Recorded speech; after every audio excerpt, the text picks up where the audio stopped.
Hello and welcome to the Microlearning Institute. In this tutorial we'll prepare the consolidated income statement and consolidated statement of financial position for a company called Hillusion for the year to the 31st of March X3. So firstly, we know that Hillusion acquired a company called Skeptik on the 1st of July X2. So let's look at the fair value of the net assets of Skeptik at the date of that acquisition. So the fair value of the net assets of Skeptik are made up of the ordinary share capital of Skeptik, which is $2 million, plus the reserves at the date of acquisition. Now, when we look at the information we're given in the question, we see that we're given a statement of financial position for Skeptik at the 31st of March X3. But of course, when we look at it, we see that the acquisition occurred on the 1st of July X2.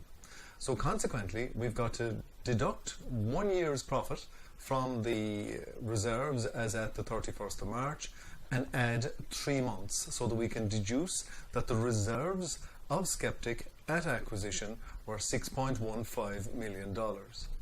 Now, we're also told in the question that the fair value of the net assets of Skeptik at the date of acquisition were $11.35 million. Now, it's evident that the ordinary share capital and reserves don't add to the fair value of the net assets, so we, in order to prepare the group accounts, must create a fair value adjustment. And it tells us in the question that the fair value adjustment at acquisition relates to an item of plant, and we can deduce as a balancing figure that that fair value adjustment is $3.2 million. Next, let's look at the fair value of the reserves of Skeptik at acquisition.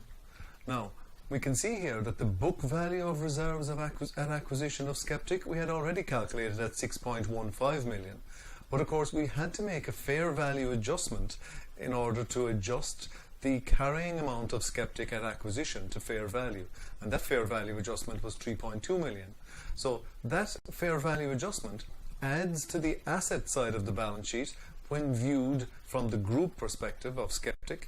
So therefore, the adjustment must also add to the reserves. So consequently, we can say that the fair value of reserves of Skeptik at the date of acquisition are $9.35 million.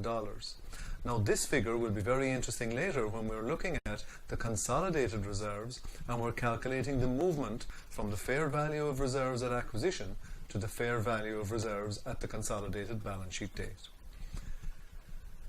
Next, let's look at working one, Goodwill.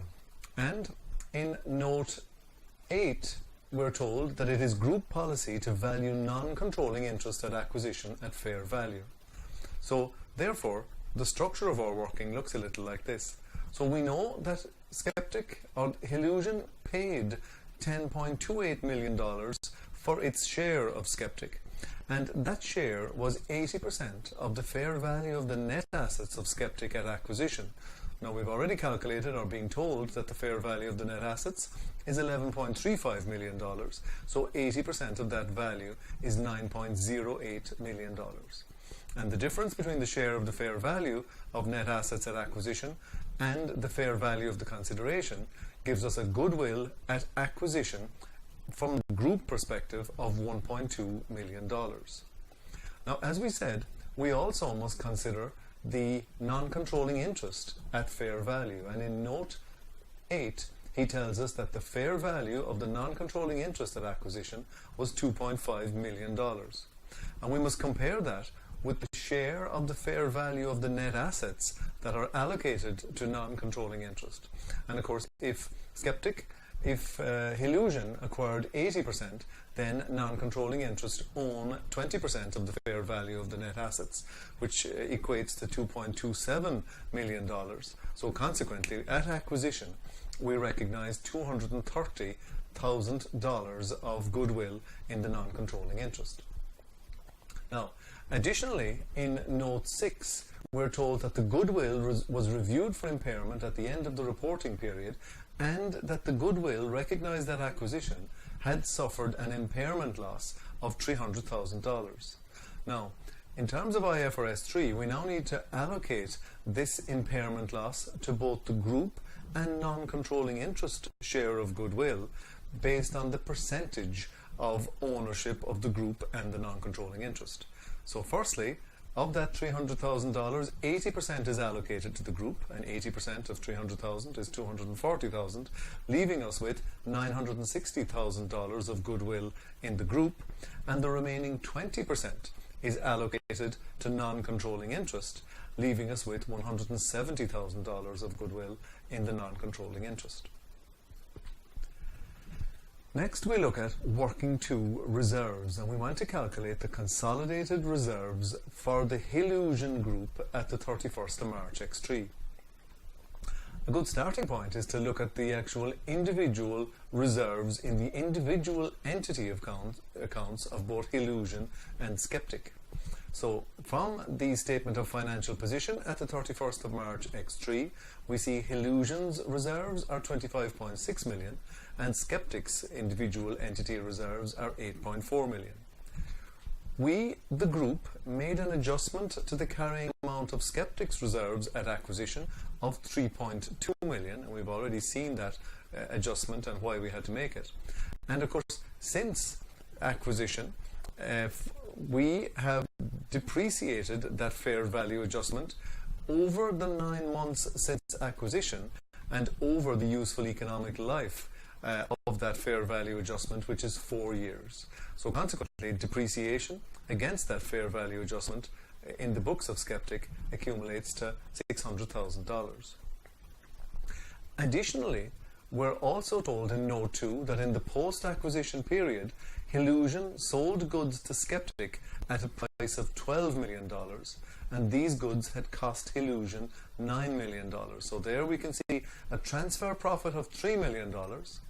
However, we're also told in Note 2 that during the year, Skeptik had sold 10 million of the 12 million, so consequently the only part of the transfer profit that remained unrealized was 2 million of the 12 million that had been transferred. And again, IFRS 3 says we must remove any unrealized transfer profit from group accounts. So the unrealized transfer profit here is removed from the reserves of the seller, and in this case the seller is Hillusion, so we remove $500,000 of unrealized transfer profit. Thus, our updated reserves, and updated to take into account consolidation adjustments and intercompany activities, our updated reserves of Hillusion are $25.1 million, our updated reserves of Skeptik are $11 million. So now, having updated the reserves, we need to consolidate these reserves. So into the consolidated reserves now goes all of the updated reserves of Hillusion, which as we've calculated is 25.1 million, plus the group share post-acquisition in Skeptik. So the updated reserves in Skeptik we've just calculated at 11 million, and you might recall that at the acquisition of Skeptik, the fair value of reserves was 9.35 million. So now we consolidate 80%, which is the group share, of the movement in the fair value of those reserves. So from the books of Skeptik, we consolidate an additional $1.32 million. Now also, we have reduced the carrying amount of the group assets because of goodwill impairment, and here we allocate the group goodwill impaired. And again, you'll remember from working one, we calculated that 80% of the total impairment of 300 applied to the group. So here we see the group goodwill impairment being deducted from the group reserves of the Hillusion Group, leaving us with a consolidated value of reserves to go to the consolidated statement of financial position of $26.18 million. Next, we look at working 3, non-controlling interest. And again, we, the Hillusion Group, have acquired 80% of the net assets of Skeptik, so consequently the non-controlling interest own an additional 20%. So when we look at the fair value of the net assets of Skeptik on the date of preparation of the consolidated balance sheet, which of course is the 31st of March 20X3, the fair value of those assets is made up of ordinary share capital of 2 million plus the fair value of reserves. Now again, we've already calculated the fair value of reserves in working 2 reserves calculation, and you can see the updated reserves for Skeptik are 11 million. So the fair value of the net assets of Skeptik at the 31st of March X3 are 13 million. Of course, the non-controlling interest, they own 20% of that fair value of net assets in Skeptik. So therefore, they own a fair value equivalent to $2.6 million. But of course, the non-controlling interest isn't valued just at fair value. It isn't valued just at book value. We also consider the fair value of the non-controlling interest at acquisition. And this led to the recognition of goodwill in the non-controlling interest. And the remaining goodwill that remains unimpaired in the non-controlling interest is $170,000. So consequently, the total carrying amount of the non-controlling interest is $2.77 million. So now we can prepare and compile the consolidated statement of financial position. And again, the consolidated statement of financial position is where we add the assets of Hillusion and Skeptik that we control, and we make some adjustments that relate to group items or maybe unaccounted for items to identify what are the assets and liabilities and equity of the group. So firstly, let's start with goodwill, and from working 1 we've already calculated that the total goodwill at the date of consolidation is $1.13 million. Next, we can look at property, plant and equipment, and in the individual accounts of Hillusion and Skeptik, we have $19.32 and $8 million worth of property, plant and equipment respectively. However, of course, you'll remember that at acquisition, we recognize a fair value adjustment on the carrying amount of that property, plant and equipment, and that fair value adjustment has been depreciated in the post-acquisition period by $600. So consequently, the consolidated value for property, plant and equipment is $29.92 million. Next up, we look at the current assets in the individual accounts of Hillusion and Skeptik, but of course, in addition to those, we must consider the unrealized transfer profit. And this unrealized transfer profit is held in the closing stock of Skeptik as being the recipient of the goods that were transferred. So we must revalue that inventory in compliance with IAS 2 to the lower of costs or net realizable value, and of course here we mean cost to the group. So if we're to consider cost to the group, we must remove any profit on transfer that hasn't been realized by the group. So here you see us removing the $500,000 of unrealized transfer profit from the carrying amount of inventory in the books of Skeptik. Additionally, we're told in the question that there's an intercompany balance of $750,000, and the net of all of these amounts give us a consolidated value for current assets of $21.75 million. So therefore, the total assets on the consolidated statement of financial position add to $52.8 million. Next, let's look at the other side of the balance sheet of the statement of financial position. Again, as in these cases, the ordinary share capital that gets consolidated is only the ordinary share capital of the holding company, in this case Hillusion, because of course the consolidated statement of financial position and the consolidated accounts are being prepared for the shareholders of the holding company, in this case Hillusion. Now, the reserves we've already calculated from working 2 at 26.18 million, and similarly from working 3 we've already calculated the ownership of the non-controlling interest at 2.77 million. Non-current liabilities on the books of Hillusion, we didn't have any, and at the 31st of March 20X3 on the books of Skeptik, we had $2 million. We need to adjust these for the intercompany loan that exists between Hillusion and Skeptik, and as an intercompany item, it's eliminated on consolidation. Current liabilities of 10 million and 3.6 million exist on the individual statements of financial position, but we need to remove the intercompany account balance of $750,000, and current liabilities then consolidate to $12.85 million. So finally, this gives us a total of total liabilities and owner's equity to $52.8 million. So this completes our consolidated statement of financial position. Next, we can look at the consolidated statement of comprehensive income. Again, we can see on the individual company accounts revenue of $60 million and $24 million respectively. Of course, the holding company, Hillusion, only controls Skeptik for 9/12 of the accounting period, so 9/12 of the $24 million is $18 million.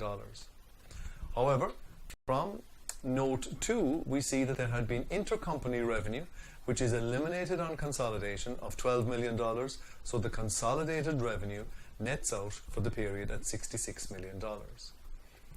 Similarly, with cost of goods sold, we can see the individual company cost of goods sold, and again we deduct the intercompany sale at $12 million, which of course is recognized as a cost of goods sold in the recipient's books. In addition, we need to adjust cost of goods sold for the unrealized transfer profit. So as we write down the closing value of inventory on the books of Skeptik, from a group perspective, we charge that write down as a cost of goods sold in the period. And there you see the unrealized transfer profit as an expense to cost of goods sold. And also the fair value depreciation charge in the period of $600,000 is also charged as a cost of goods sold. So the consolidated value of cost of goods sold is $46.1 million, leaving us with a gross profit value of $19.9 million. Our operating expenses in the individual companies are 600 and of course 9/12 of 200, which is 150.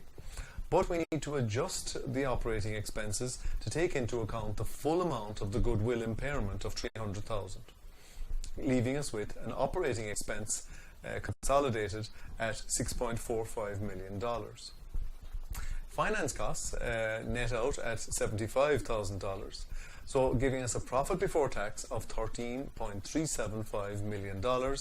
And again, tax, we take the tax expense of Hillusion plus 9/12 of the tax expense of 600 of Skeptik, and that consolidates to a consolidated tax expense of $3.45 million, leaving us with a profit after tax of $9.925 million.